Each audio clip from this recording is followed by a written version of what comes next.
I want to talk about rust. And I think that whenever we talk about this whole idea of like whether a team is rusty or whether a team is not rusty going into the season, some teams decide, we're going to go ahead and we're going to play our starters during the preseason, which, honest to God, that's your decision. That's your choice as a team. You can decide, I'm going to play my starters in some odd preseason games or not. As a fan, you can stand here and disagree with that.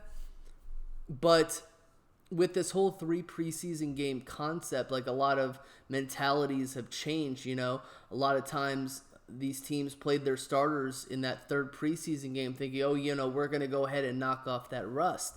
And a lot of the teams that didn't play their players at all during the preseason, they looked rather rusty themselves. It almost looked like it was a bye week. So when it came to week 1, it seemed like most teams were rusty outside of the Chiefs. The Chiefs seemed to be the only team that weren't rusty. In my eyes, you got to go ahead and you got to look at week 1 as a microcosm from what you're going to see during the season.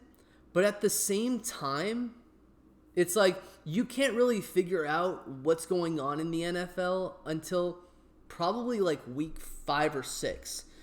Like I feel like the teams that are going to be good or spectacular or horrible are going to really show when it comes to that. But it's a microcosm. If you start out 1-0 during the regular season, that doesn't mean anything. Sure, it's really good to start out 1-0, but that doesn't mean like you're going to go to the playoffs.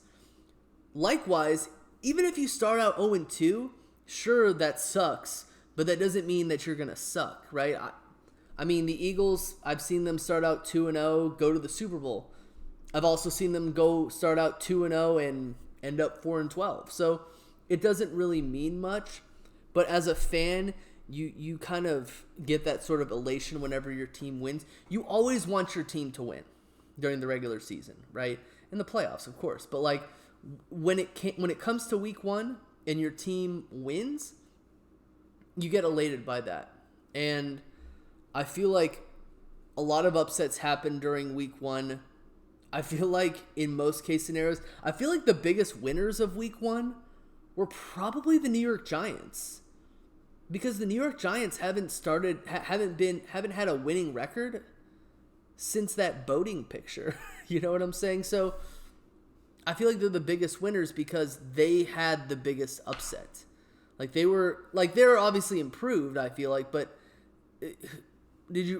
a lot of people really didn't think that they had a chance against the number 1 seed in the AFC during last season. So if your team lost, don't push the panic button. Possibly unless you have like a horrible injury. If your team won, don't be thinking you're going to the playoffs, right? Because anything can happen. Anything can happen during the regular season, and it usually always does.